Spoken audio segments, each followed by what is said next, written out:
Bismillahirrahmanirrahim. Assalamualaikum warahmatullahi wabarakatuh. Innal hamdalillah nahmaduhu wa nasta'inuhu wa nastahdihi wa nastaghfiruh wa natubu ilaihi wa na'udzu billahi min shururi anfusina wa min sayyiati a'malina. Man yahdihillahu fala mudilla wa man yudlil fala hadiyalah. Asyhadu an la ilaha illallah wahdahu la syarikalah wa asyhadu anna Muhammadan abduhu wa rasuluhu amma ba'd. Qala Allah ta'ala fi kitabihil karim, ya ayyuhalladzina amanu taqullaha haqqa tuqatih wa la tamutunna illa wa antum muslimun.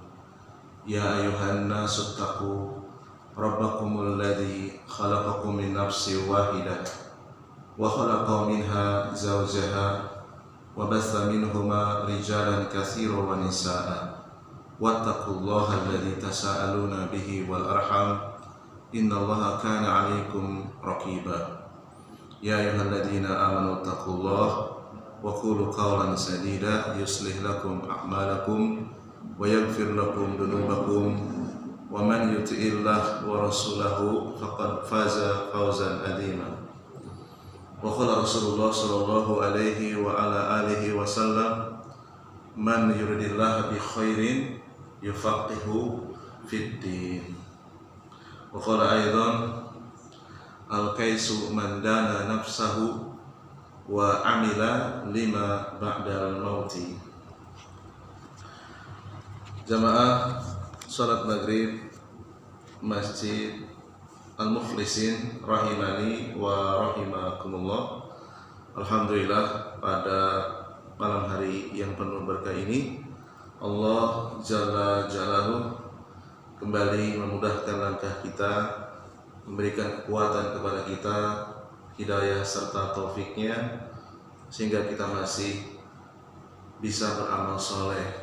Dan di antara amal soleh yang menjadi pertanda diinginkan kebaikan oleh Allah SWT, yaitu seseorang digerakkan hati dan jasadnya untuk menghadiri majelis ilmu.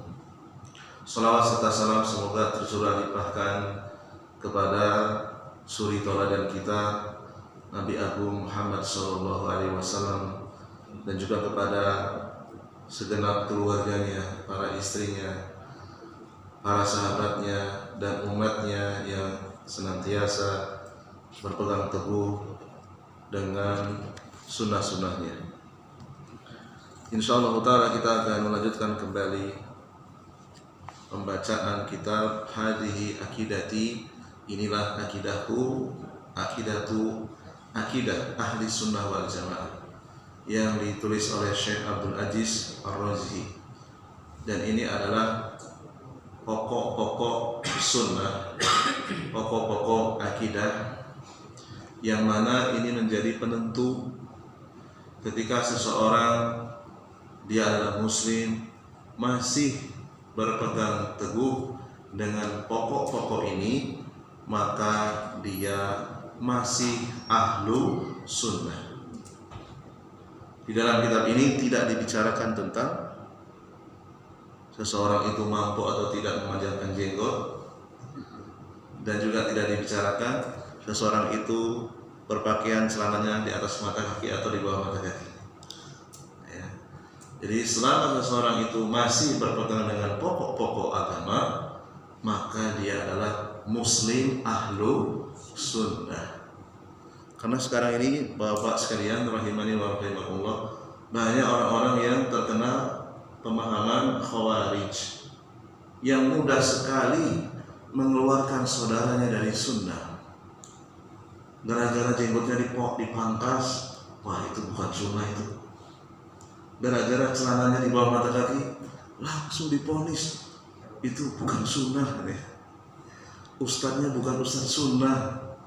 Ini berbahaya sekali. Para imam yang besar saja tidak sampai seperti itu. Kalau kita pelajari kitab-kitab mereka, termasuk kitab ini.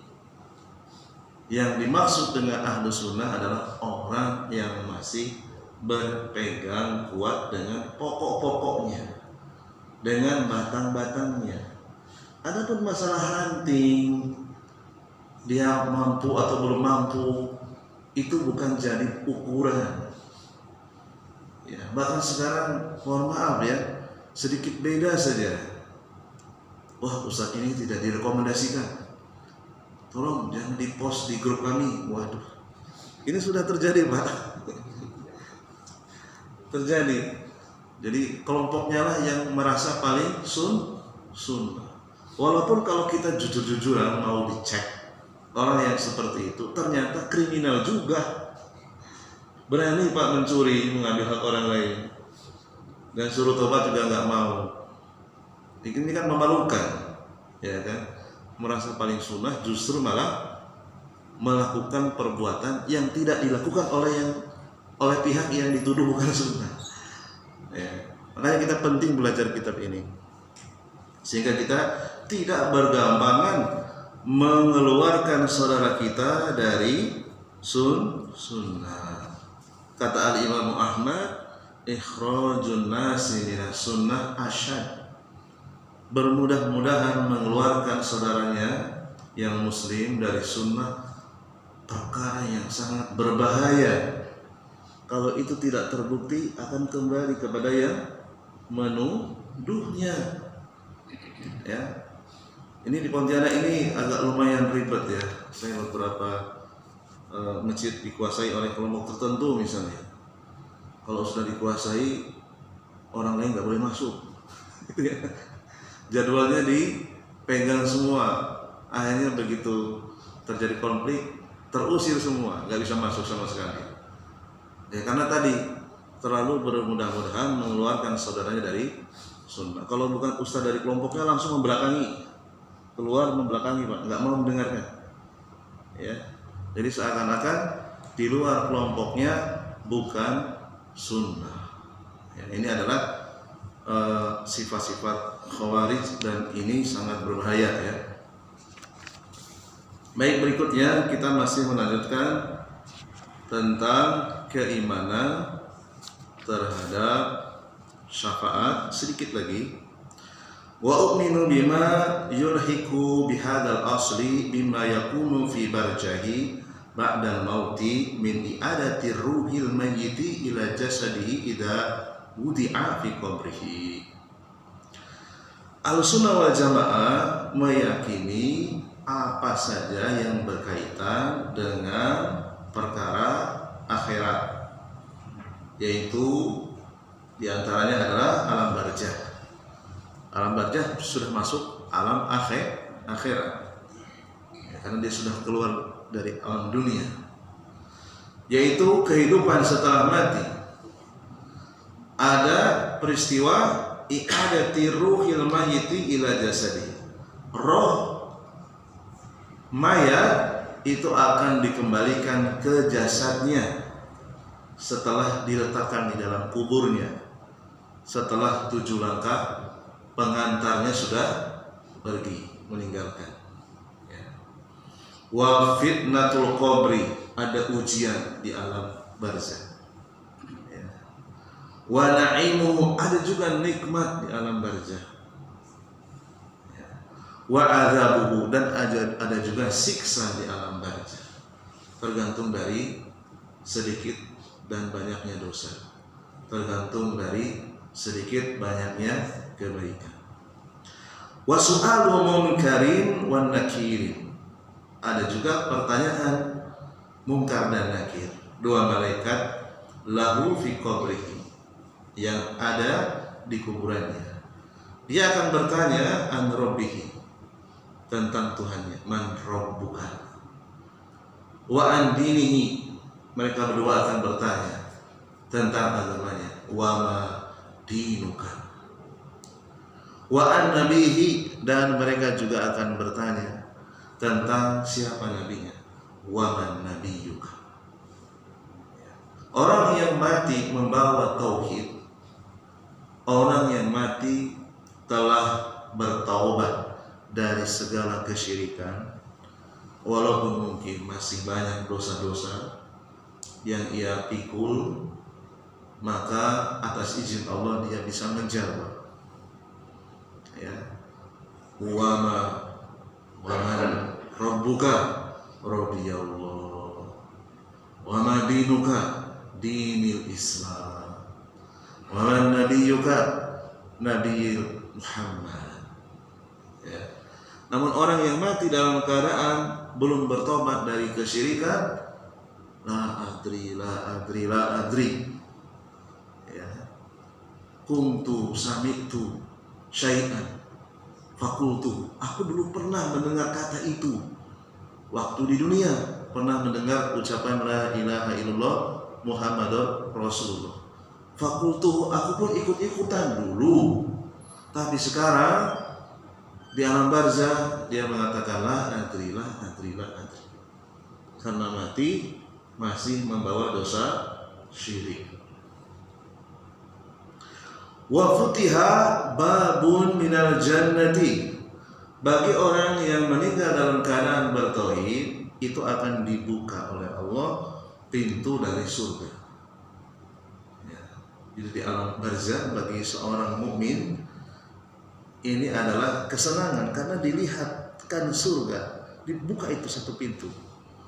Tentu kita sangat senang ya melihat surga dari kuburan. Ya. Au minan nari alal mayyiti fi qabri, atau bagi orang yang mati dalam keadaan membawa dosa syirik dibuka pintu neraka, siksaan ya, yang ada rasa takut.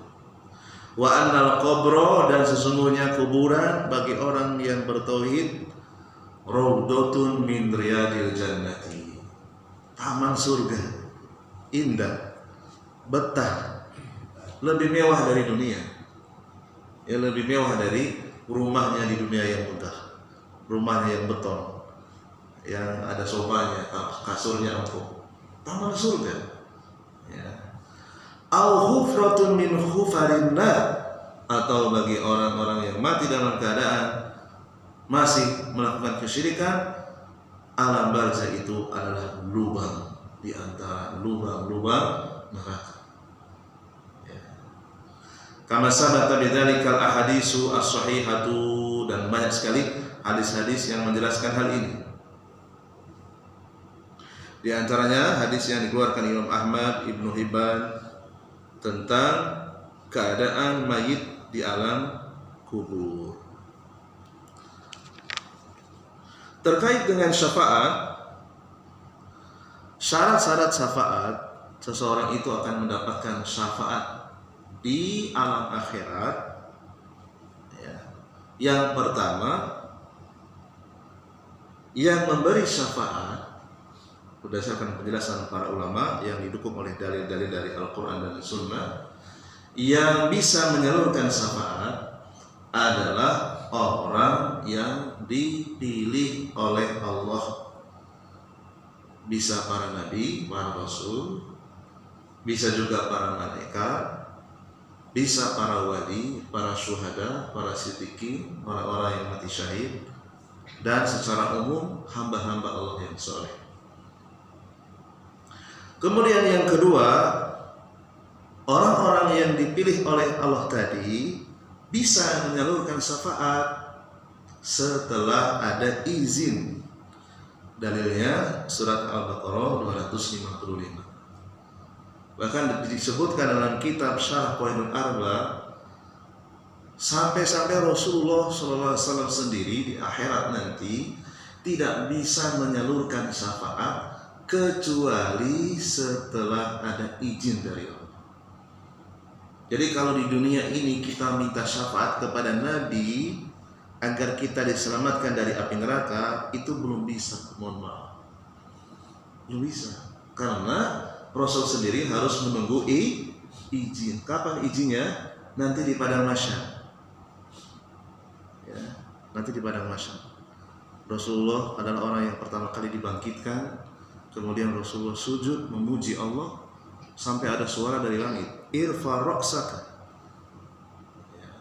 tasaffat tusaffa, mintalah syafaat kepadaku, aku akan berikan agar engkau bisa menyalurkan untuk umatnya. Syarat yang ketiga, yang berhak mendapatkan syafaat adalah orang-orang yang meninggal dunia dalam kondisi sudah bertobat dari segala kesyirikan, walaupun mati dalam keadaan membawa dosa yang sangat banyak. Tiga inilah syarat yang disebutkan oleh para ulama. Syafaat untuk kepentingan akhirat. Adapun di dunia kita minta syafaat kepada Allah langsung boleh. Bagaimana lafadznya? Banyak contohnya. Ya, minta kepada Allah agar Allah menyalurkannya boleh. Allahumma ya Allah, syafi' fiyya, berikanlah syafaat kepadaku, Rasulaka Muhammadan sallallahu alaihi wasallam, melalui Rasulmu. Boleh. Itu bukan syirik.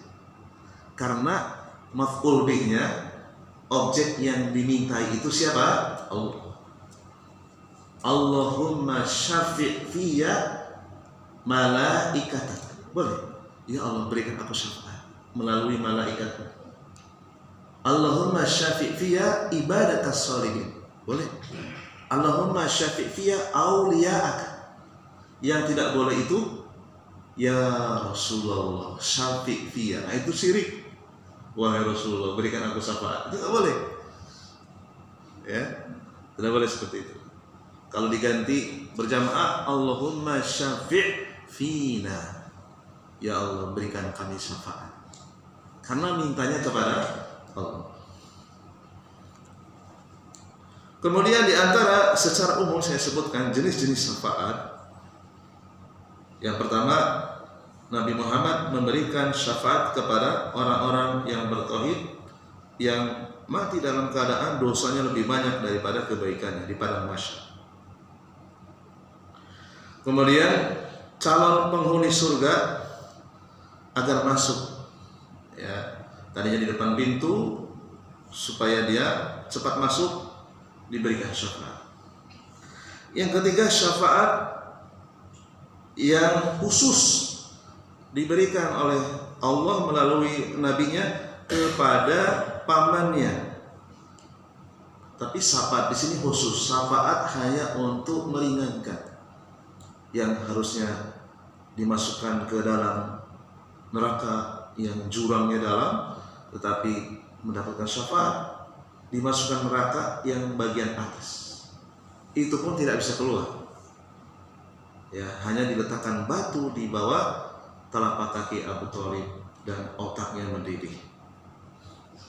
Kemudian syafaat yang keempat, jenis yang keempat, syafaat dari hamba Allah yang soleh diberikan kepada calon penghuni neraka sehingga tidak jadi masuk ke dalam neraka. Ya. Kemudian yang kelima, syafaat untuk mendapatkan keringanan. Sudah masuk ke dalam neraka, harusnya mungkin 1 juta tahun, karena mendapatkan syafaat dikorting jadi setengahnya, jadi seperempatnya. Kemudian yang keenam, syafaat menaikkan penghuni surga yang tadinya levelnya di surga ketiga misalnya, karena ada syafaat yang naik ke level berikutnya, dan seterusnya. Akan lebih rinci lagi, ada sebuah kitab Asy-Syafa'atu Inda Ahli Sunnah, kemudian Waradu 'alal mukhalifina fiha. Syafaat menurut pandangan Ahlu Sunnah wal Jamaah dan nasihat bagi orang-orang yang menyelisihinya. Kitabnya ada di rumah, ya, sudah saya bacakan kira-kira mungkin 1/4 belum selesai. Ya, kapan-kapan kalau ada izin dari Allah kita bisa membahas kitab itu. Ya. Baik, selanjutnya berikutnya al-imanu bil qadari khairihi was syarrihi. Pokok keimanan yang paling ujung, beriman kepada takdir yang baik dan yang buruk. Ya, saya di kampung dari SD sampai SMA hanya mendapatkan penjelasan dengan kalimat yang sangat singkat. Beriman kepada takdir yang baik dan yang buruk. Dah gitu aja. Ya. Ada penjelasan tapi tidak terlalu detail, tidak terlalu rinci. Nah, di kitab ini akan dijelaskan agak sedikit rinci. Wa u'minu bi qada'illahi wa qadarihi khairihi wa syarrihi u'minu bi maratibil qadari al-arba'in. Beriman kepada takdir Allah yang baik dan yang buruk maksudnya adalah beriman kepada 4 tingkatan takdir. Ya. 4 tingkatan takdir. Mudah-mudahan ini baru sehingga fresh gitu ya, segar gitu ya. Saya pun dulu waktu awal-awal membahas kitab ini rasanya kayak baru gitu. Hanya karena nggak ada yang ngajarkan saja. Ya. Tingkatan yang pertama al-ilmu. Ya, beriman kepada takdir. Tingkat pertama al-ilmu. Tingkat yang kedua al-kitabatu. Adanya pencatatan. Wal masyiatu, tingkatan takdir yang ketiga Allah memiliki kehendak. Dan yang keempat beriman kepada takdir, yaitu beriman kepada penciptaan. Baik, kita kupas satu persatu. Maksud beriman kepada takdir tingkatan yang pertama yaitu ilmu.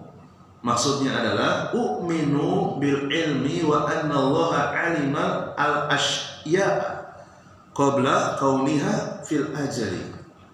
Maksudnya adalah beriman bahwa Allah itu mengetahui segala sesuatu sebelum terjadi. Dan itu telah diketahui di zaman dulu. Wa ya'lamu makan, Allah telah mengetahui yang sudah terjadi. Wa ya'lamu ma yakunu fil hadiri, Allah mengetahui yang sedang terjadi, belum selesai, sedang terjadi. Wal mustaqbali, dan Allah mengetahui apa yang akan terjadi. Dan ini kita nggak boleh meleset. Allah telah mengetahui yang sudah terjadi, yang belum berakhir, yang sedang terjadi, dan yang akan terjadi. Wa ya'lamu ma lam yakun law kana kaifa yakun, dan Allah tahu yang belum terjadi dengan rinciannya, dengan detail-detailnya tahu.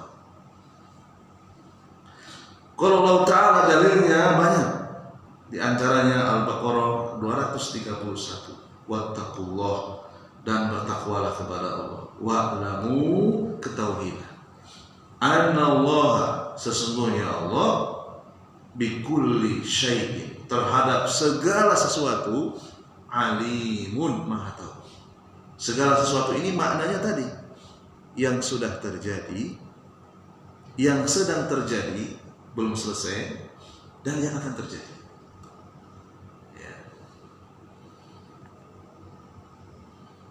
Dalil-dalil lainnya banyak. Al-Maidah ayat 40, Surat Saba ayat yang ketiga, banyak. Ya. Alam ta'lam anna Allah lahu mulku samawati wal ardi yu'adzibu man yasha' wa yaghfiru liman yasha'.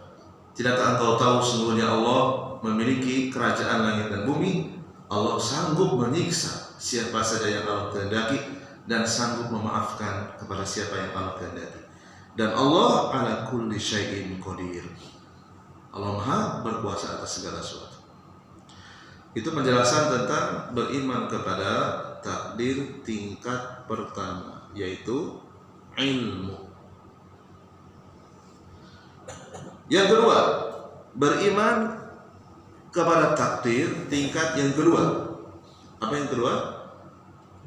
Al-kitabah, tata. Ya.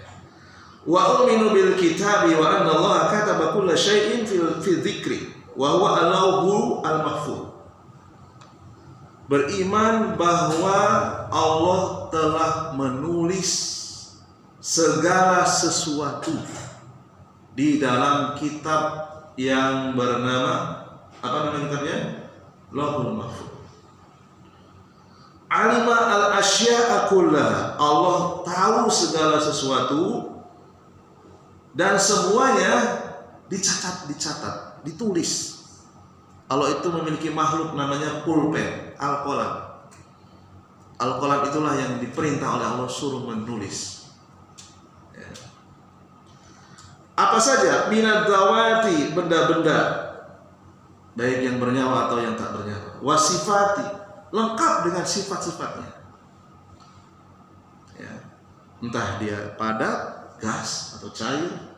Wal af'ali, lengkap dengan perbuatan-perbuatannya. Perbuatan matahari itu bagaimana, perbuatan bintang bagaimana, perbuatan bumi, perbuatan mikroba yang kecil, lengkap. Wal harokati, pergerakannya juga sudah ditulis semuanya. Dia mau gerak kemana? Ya. Saya gerak begini, itu sudah ditulis. Mata kita berkedip, gerakannya sudah ditulis. Ya. Wasakinati, diamnya suatu benda juga sudah ditulis. Warabbi, basah, keadaan basah juga sudah ditulis. Wal yabisi, keringnya juga sudah ditulis. Wal hayati, jatah hidupnya sudah ditulis. Wal mauti, azalnya juga sudah ditulis. Kapan rohnya keluar. Wasa'adati, kapan ia merasakan bahagia juga sudah dicatat. Wasaqoi, kesedihannya berapa lama, berapa kali sudah dicatat. Wal izi, dia dipuji oleh makhluk lainnya, dimuliakan, dihormati, juga sudah ditulis. Wal dzuli, kapan dia dihinakan, diolok-olok, dicaci maki, direndahkan, sudah ditulis. Ya. Wal azi, kapan dia mengalami kelemahan, pada umur berapa dia jatuh fisiknya, lemah, stroke. Ya. Wal kaisi, kapan makhluk tersebut masih diberikan kekuatan. Kalau Allah Ta'ala, Allah berfirman, alam ta'lam, tidakkah engkau tahu, annallaha, sesungguhnya Allah ya'lamu, mengetahui, ma fis sama'i wal ardi, apa saja yang ada di langit dan di bumi. Inna zalika, sesungguhnya hal itu, fi kitabin, sudah dicatat di kitab induk Lauhul Mahfuz. Inna zalika 'alallahi yasir. Sesungguhnya mencatat segala sesuatu itu bagi Allah sangat mudah.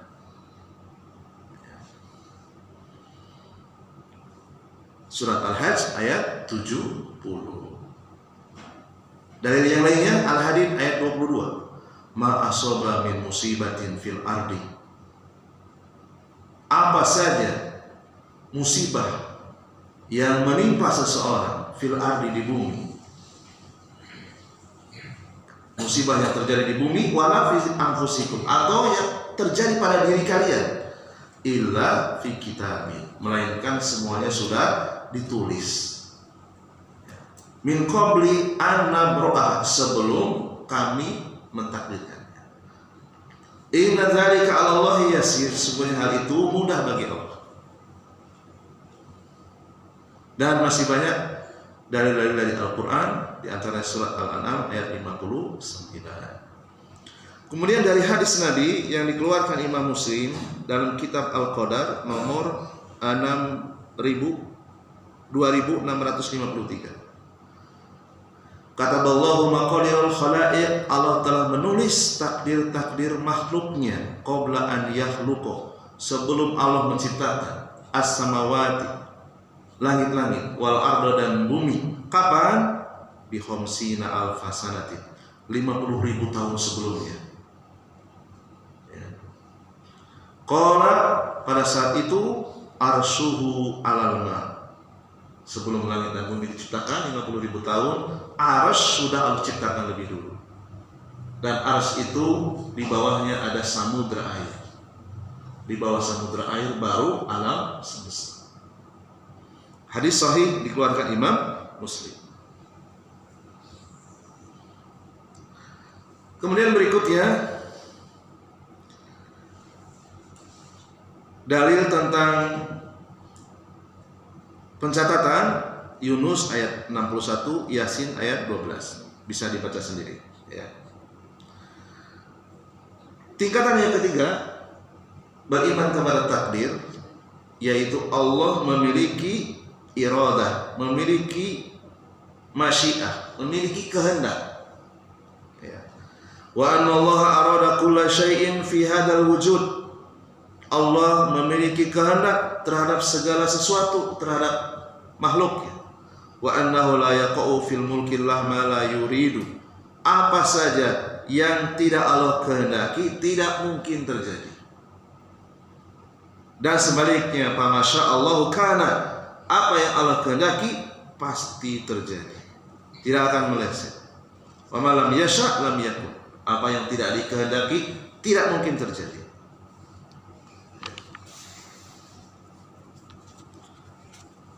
Ini tentang kehendak. Dan ada satu kaidah yang layak untuk kita pegang. Kaidah ini bersumber dari surat Al-Anbiya ayat 23. Kadang mungkin timbul pertanyaan, kenapa Allah mentakdirkan saudara saya mati dalam keadaan kafir, malah dia orangnya baik, orangnya dermawan, kenapa tidak dikasih hidayah? Gitu ya. Kadang ada pertanyaan-pertanyaan seperti itu di dalam pikiran kita ya. Nah, untuk mengobati pertanyaan-pertanyaan yang mungkin terlintas di pikiran kita, maka jawabannya adalah ada dalam surat Al-Anbiya ayat 23. La yus'alu amma yaf'alu. Allah itu tidak layak ditanyakan apa yang diperbuatnya. Apa yang menjadi kehendak Allah tidak perlu ditanyakan. Wahum, merekalah makhluk yus'aluna, yang akan ditanya. Jadi kita tidak boleh mempertanyakan kenapa Allah melakukan ini dan itu. Perlu. Kalau sudah berkaitan dengan takdir ya. Karena nanti kita tidak akan menemukan jawabannya, mentok ya. Karena ada rahasia yang tidak mungkin dibuka oleh Allah. Kenapa Allah mentakdirkan seperti itu, seperti ini gitu ya. Kecuali memang ada penjelasannya dari Rasulullah SAW. Selama tidak ada penjelasan, kita tidak boleh bertanya. Baik, kemudian yang terakhir, wa u'minu bil khalqi.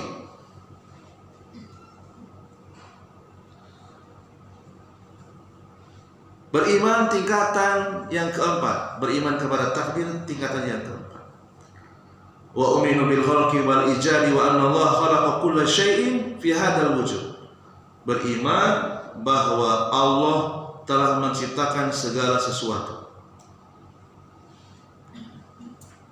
Khalaqa zawatil asya minal insi wal jinni wad dawab, menciptakan manusia, jin, binatang. Wa khalaqa a'malahum wa af'alahum, dan Allah menciptakan amalan-amalannya, perbuatan-perbuatannya. Apa dalilnya?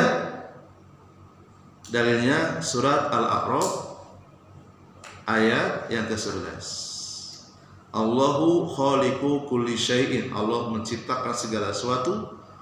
Khalaqakum wa ma ta'malun, Allah menciptakan kalian, makhluk-makhluknya, dan menciptakan perbuatan makhluk dan menciptakan perbuatan makhluk. Ini yang memancing para sahabat kemudian bertanya kepada Rasul, ya Rasulullah, kalau semuanya sudah ditakdirkan, si fulan melakukan amal soleh, si fulan melakukan amal maksiat, si fulan sudah dicatat masuk surga, si fulan dicatat masuk neraka, kalau gitu sudah kita diam saja, kan sudah ditakdirkan. Maka jawaban Rasulullah simpel, lakukanlah, beramallah, setiap yang sudah ditakdirkan akan dipermudah untuk melakukannya Itu ya. Nanti kalau ada timbul pertanyaan, kalau gitu Allah nggak adil dong, masa seseorang ditakdirkan masuk neraka? Obatnya tadi, la yus'alu amma yaf'al. Allah tidak pantas ditanyakan apa yang diperbuatnya. Wahum, mereka lah makhluk yus'aluna, yang pantas ditanya. Karena ada beberapa rahasia yang memang tidak dibuka oleh Allah. Kenapa si fulan ditakdirkan masuk ke dalam neraka? Ada jawaban yang sedikit detail dari kitab Syarah Usuli Sunnah. Seandainya orang kafir itu dikembalikan lagi oleh Allah ke alam dunia, kata Allah, mereka akan berbuat hal yang sama. Mereka akan berbuatnya, akan berbuat kekafiran lagi, berbuat kesyirikan lagi. Ya. Inilah pokok-pokok Ahlus Sunnah yang dijelaskan oleh penulis Abdul Aziz Ar-Razihi hafizahullah ta'ala. Ada satu hadis yang berkaitan dengan beriman kepada takdir, yaitu hadis yang dikeluarkan Imam Tirmidzi, dan hadis ini dinyatakan hadis hasan dan sahih. Rasulullah SAW bersabda, ya gulam, wahai anak muda, yaitu perkataan beliau kepada Abdullah bin Abbas, wa'alimuka kalimatin, aku akan mengajar kepada kamu beberapa kalimat. Ihfadillah yahfadka, jagalah Allah, niscaya Allah akan menjagamu. Ihfadillah tajidhu tujahaka, jagalah Allah, niscaya Dia akan berada di hadapanmu. Idza sa'alta fas'alillah, jika meminta, mintalah kepada Allah. Wa idza ista'anta fasta'in billah, jika minta tolonglah kepada Allah.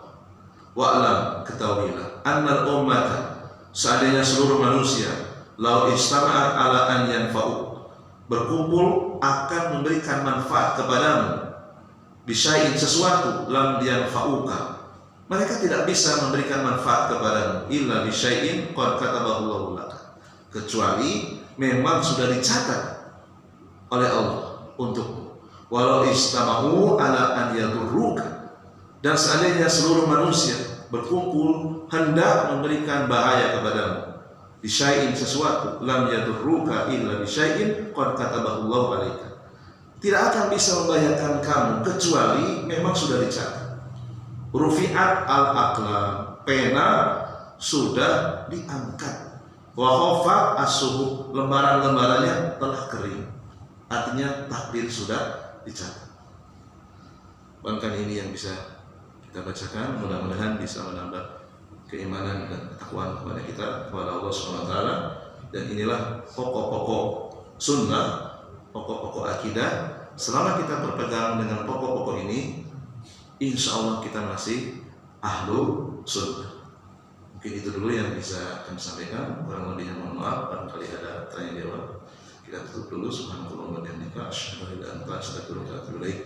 Assalamualaikum warahmatullahi wabarakatuh.